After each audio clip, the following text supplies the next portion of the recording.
Salut les amis, c'est Journal étrange et aujourd'hui je vais vous faire le tirage de janvier 2019 pour le signe du cancer. Alors nos amis cancer et tous les autres, c'est parti, je commence le tirage avec plaisir bien entendu. Hop.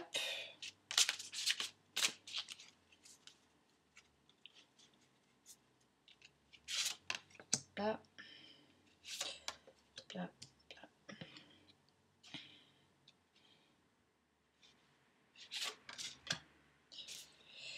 Alors, donc là j'utilise l'oracle des dragons protecteur de Lucy Cavendish. Là aujourd'hui j'utilise le tarot psychique de John Holland. Pour changer un petit peu.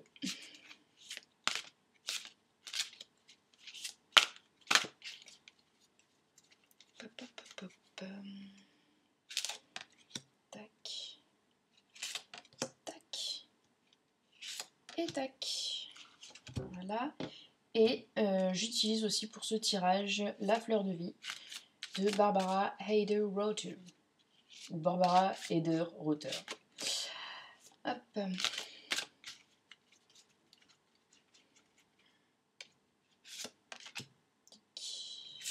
Tic. Tic. C'est parti mes amis. Alors, tac, tac. Alors, première carte, c'est une super belle carte, c'est la carte de l'amour inconditionnel. Voilà.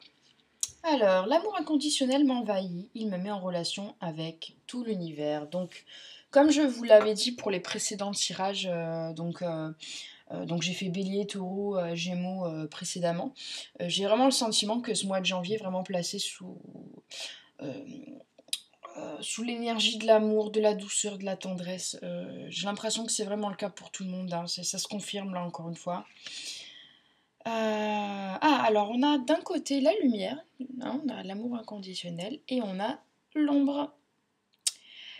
Eh bien oui, on est dans l'équilibre là, hein. Donc l'ombre, en fait, on vous demande généralement avec cette carte de vous observer, hein. Il va y avoir très probablement une introspection, mais je vais voir ce qui se passe avec la troisième carte qui va m'aider à compléter le tirage. La trappeuse de rêve, rêve de sagesse. J'adore cette carte, elle est magnifique. De toute façon, j'adore ce jeu. Alors oui, donc là, il y a une notion d'équilibre, hein, c'est-à-dire que vous allez à la fois être dans l'amour inconditionnel, mais pour qu'il y ait amour inconditionnel, il faut qu'il y ait de l'ombre. Bah oui, parce que... comment vous expliquer ça On peut pas dire qu'on aime inconditionnellement quelqu'un si on n'aime pas son ombre. D'accord. Donc l'amour inconditionnel, ça consiste à aimer à la fois la lumière et l'ombre de quelqu'un. Donc là, on parle de la vôtre, mais on parle aussi des personnes qui vous entourent. Il est plus facile d'aimer quelqu'un pour sa lumière que d'aimer également son ombre. Et donc là, c'est ce qu'on est en train de vous dire en fait au travers de ces deux cartes. La troisième carte, pour moi, la trappeuse de rêve, là, on est dans l'intuition. Là, les cancers, vous allez être vraiment ce mois-ci dans un mois d'intuition accrue. Il va falloir être très attentif aux rêves que vous allez faire. Notamment les rêves que vous allez faire juste avant de vous réveiller. Les rêves dont vous arriverez à vous souvenir. Alors il y aura forcément des rêves qui n'auront ni queue ni tête, hein. Donc là il s'agit en fait du cerveau qui retraite toutes les informations qui ont été traitées dans la journée ou dans la semaine. Et donc là effectivement ces rêves-là n'ont ni queue ni tête. Mais vous allez voir qu'il y aura des rêves où vous allez avoir un certain niveau de conscience et qui vous sembleront plus réels en fait. Quand vous sortirez de ce rêve, vous vous rappellerez de ce qui s'est passé et il vous semblera beaucoup plus réel. Ces rêves-là, ce ne sont pas les mêmes que les rêves précédents dont je vous parlais, hein, là où le cerveau fait son tri, hein, de ce qui s'est passé, de ce qu'il a emmagasiné, il fait son petit travail, comme les ordinateurs, hein. Là, il s'agit plus de messages en fait de votre vous supérieur. Il va falloir être attentif aux symboles que vous allez voir dans vos rêves. Et notamment d'être attentif aussi à ce qui va se passer dans la journée. Euh, Par exemple, si je sais pas si vous avez rêvé, je sais pas moi, d'un animal totem, par exemple d'un faucon, euh, d'une tortue, voilà, ce genre de choses. Et que vous êtes amené, je ne sais pas, durant la semaine ou durant le mois euh, de janvier, à croiser par exemple, tomber sur une plume, voir le tatouage d'une tortue, etc., sur quelqu'un. Ça, ce sont des appels de votre vous supérieur, en fait, hein, d'une partie de vous, de votre énergie, qui vous appelle. Voilà. Donc, euh, donc oui, ça va être une période très spirituelle pour vous, là, les cancers. Vous êtes déjà de nature très intuitive, mais là, le mois de janvier, ça va vraiment être spécifique pour vous, en tout cas pour certains d'entre vous. Ce que je voulais dire aussi par rapport à la plupart, enfin les tirages en général, et ce que vous diront toutes les personnes de toute façon qui font des tirages d'oracle, c'est que c'est général. Et que s'il y en a certains à qui ça va parler et d'autres pas du tout. Et dans ces cas-là, il n'y a pas de souci. Vous prenez ce qui vous convient. Ce qui vous convient pas, bah, vous le prenez pas. On appelle tous ces cartes, finalement, on appelle ça des jeux de cartes. Quelque part, c'est pas plus mal qu'on appelle ça des jeux de cartes, c'est pour mettre une distance par rapport à tout ça, par rapport au tirage, par rapport aux cartes. Euh, je fais cette petite parenthèse. Ne vous prenez pas la tête non plus, ne basez pas non plus votre vie entière sur le tirage des cartes. Hein, moi, c'est pour ça que je préfère les oracles en fait en général. C'est plus pour une guidance. euh, mais vous avez toujours votre libre arbitre et vous avez toujours des choix à faire. Donc, euh, et puis surtout, on peut se tromper dans l'interprétation. Hein. Par exemple, si je vous parle, vous, de l'ombre, sur le moment, quand vous allez y penser là tout de suite, vous allez penser à quelque chose.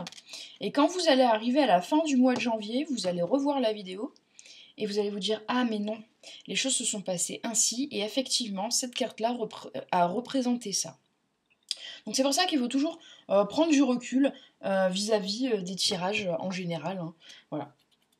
Alors, ensuite là, nous avons le dragon de Gaïa, union divine. Donc là, ça va concerner le couple. Donc là, on va parler plutôt pour les couples déjà installés. Ou pour les personnes qui veulent se mettre en couple, mais réciproquement. Hein. Parce que là, derrière, on a le chakra de la gorge. On va vous demander de communiquer avec votre partenaire, avec votre amoureux, avec votre amoureuse, parce ça va être le moment de prendre des décisions dans votre couple, mes décisions en impact positif sur ma vie, mais aussi sur celle des autres. Alors, quant au sujet des décisions, ça par contre, je ne sais pas. Ça peut être par rapport à un choix immobilier, par rapport à une destination, par rapport à est-ce qu'on fait un enfant, est-ce qu'on fait pas un enfant, est-ce qu'on déménage, la manière de gérer les finances, enfin ça peut être tout et n'importe quoi, est-ce qu'on fait le bébé, voilà. Mais en tout cas, dans votre couple, il va falloir communiquer. Il va falloir communiquer pour prendre les bonnes décisions. Mais en tout cas, rien de négatif dans ce tirage, hein, en tout cas. Un nouvel élan. Je suis ouvert à tout recommencement, ma vie ainsi que celle des êtres qui m'entourent retrouvera ainsi un nouvel élan. Et c'est le cas pour tout le monde, de toute façon au mois de janvier, on a souvent au mois de janvier les nouvelles résolutions. Et c'est bien d'en avoir une ou deux. Parfois on se dit oui, je vais faire ci, je vais faire ça, on a beaucoup trop de bonnes résolutions. Et finalement c'est bien de s'en tenir à une ou deux pour que ça devienne finalement le mode de vie auquel vous aspirez. Hop là. Alors, qu'est-ce que nous avons? Succès triomphal. Alors oui, là par rapport aux décisions que vous allez prendre et à votre renouveau, votre nouvel élan, euh, là les choix que vous allez faire, ça va être un succès. Hein. Ah vraiment, vous avez vraiment raison de faire des choix et de commencer des nouveaux projets. Et puis là en plus on voit un succès triomphal, mais on voit une épée quand même, hein, donc l'épée qui tranche. Hein, donc là vraiment vous allez prendre les bonnes décisions. Vraiment. La chasseresse, affronter votre ombre. Eh bien oui, parfois prendre des décisions, ça nécessite de décevoir certaines personnes ou, ou, euh, ou de devoir vous détacher de certaines personnes ou de certaines situations. Assumez-vous, d'accord. Assumez complètement. Cette carte, elle est là pour vous dire de vous assumer. Vous n'êtes pas parfait, personne n'est parfait. En attendant, les choix que vous allez faire pour vous seront les bons. Bon, bah, tant pis pour les dommages collatéraux, mais il faut penser à vous d'abord. Hein. C'est votre année à vous, euh, c'est votre vie, c'est votre réussite, c'est votre bonheur, donc il passe en priorité, bien entendu.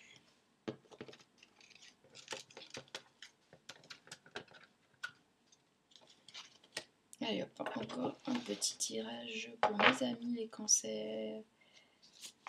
Hop là. Hop, hop, hop.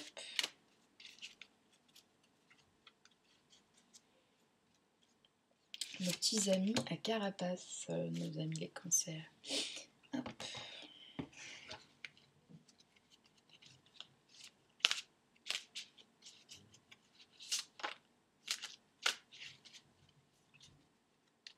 Ah, il y a quelque chose qui me vient pendant que je bats les cartes. N'hésitez pas à vous prendre un cahier. euh, à prendre un cahier et à vous organiser étape par étape. C'est ce qui est en train de me descendre là pendant que je tire les cartes. Euh, Prenez un cahier et notez les étapes de vos projets. Ça va être l'organisation, ça va être très important pour vous là ce mois-ci. Les étapes, j'entends le mot étape, organisation. Projet, sujet. Voilà, c'est les mots qui me viennent. Hein. Hop.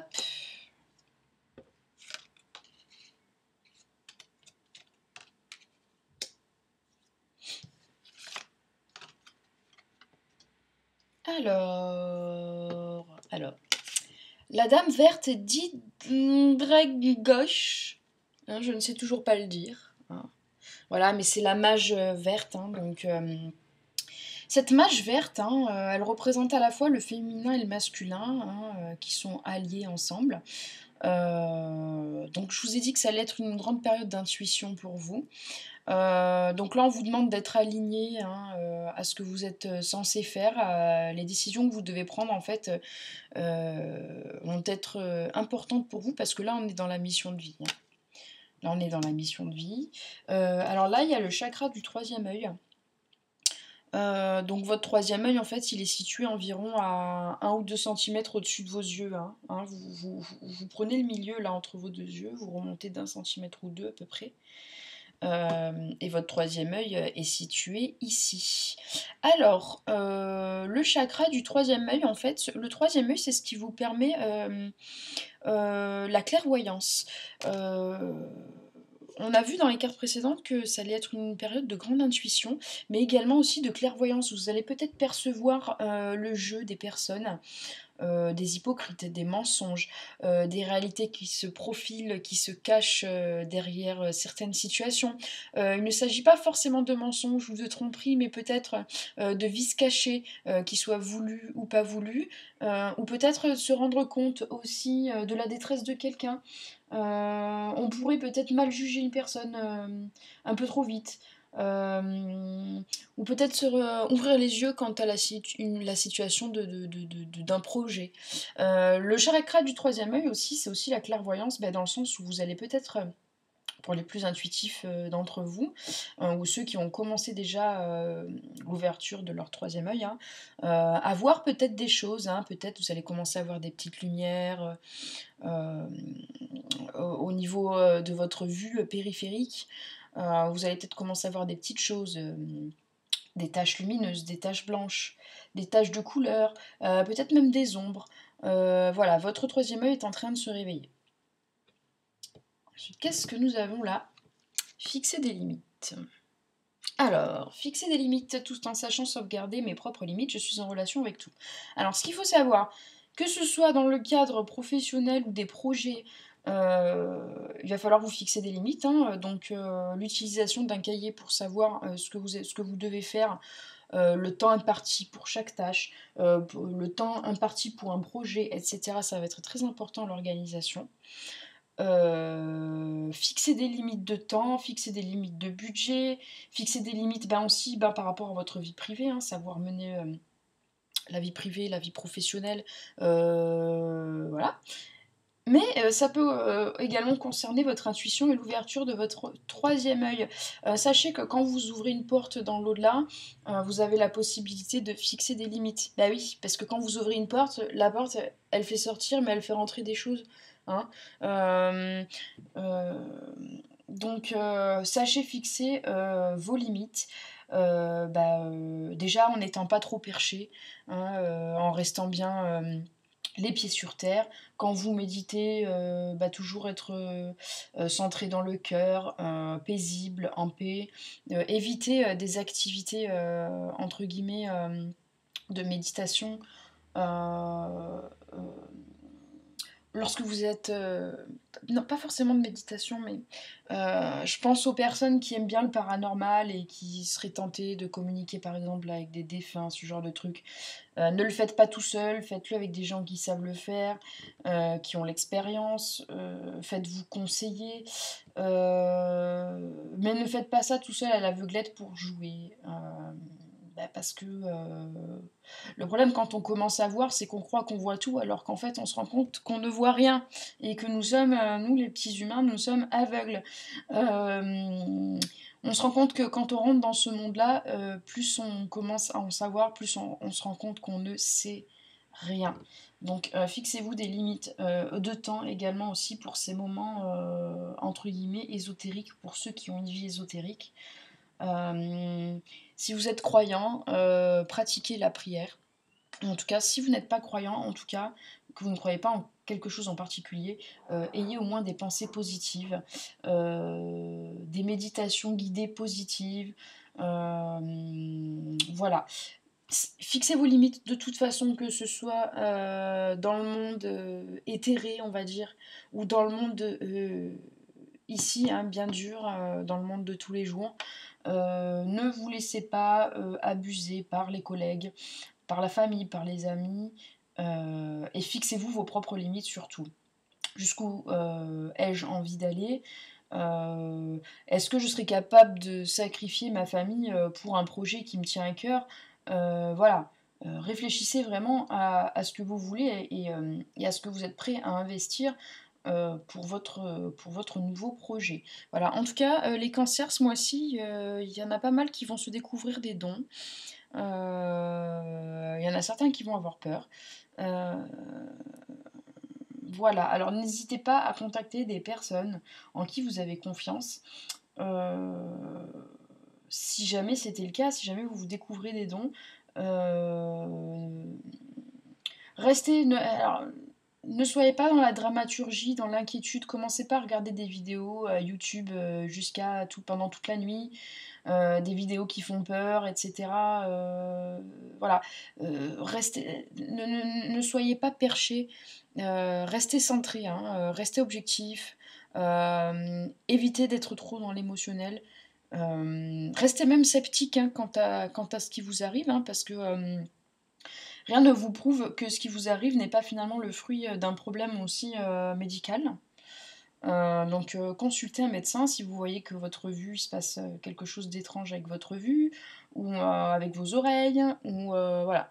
N'hésitez pas à consulter un médecin avant de commencer à penser qu'il vous arrive des choses paranormales ou supranormales, ou voilà. Je crois au don de l'être humain, mais je crois aussi qu'on a des maladies et qu'on a aussi des problèmes parfois purement mécaniques. Euh, l'envie de croire est plus dangereuse en fait, l'envie de croire est plus dangereuse en fait finalement que les faits en eux-mêmes parfois. Voilà. Bref, il y a eu de grosses parenthèses là hein, à ce tirage. Moi, pour conclure par rapport à tout ça, voilà, les cancers, communiquez avec votre partenaire pour prendre les bonnes décisions et de toute façon, vous allez prendre les bonnes décisions. Euh, et sachez que dans l'amour inconditionnel, il y a inconditionnel, donc si vous aimez quelqu'un et si vous vous aimez vous seulement pour vos aspects positifs, ce n'est pas de l'amour inconditionnel. Voilà, et n'oubliez pas votre petit cahier pour prendre vos notes et pour faire vos programmes, hein, notamment par exemple si vous avez décidé de faire un régime, enfin, ou en tout cas un rééquilibrage alimentaire, ou reprendre le sport, etc. Voilà. Je vous fais un gros bisou. Moi, j'aime beaucoup ce que je fais. En tout cas, je prends du plaisir à ce que je fais. N'hésitez pas à me laisser des commentaires dans la barre de commentaires, à partager, à liker, à vous abonner si ce n'est pas déjà fait et à appuyer sur la petite cloche. Moi, ça me fait énormément de bien dans mon petit cœur, ça me fait trop plaisir. Et puis ça m'encourage. Voilà. Bah écoutez, je vous embrasse, je vous fais des gros bisous et à bientôt pour la suite.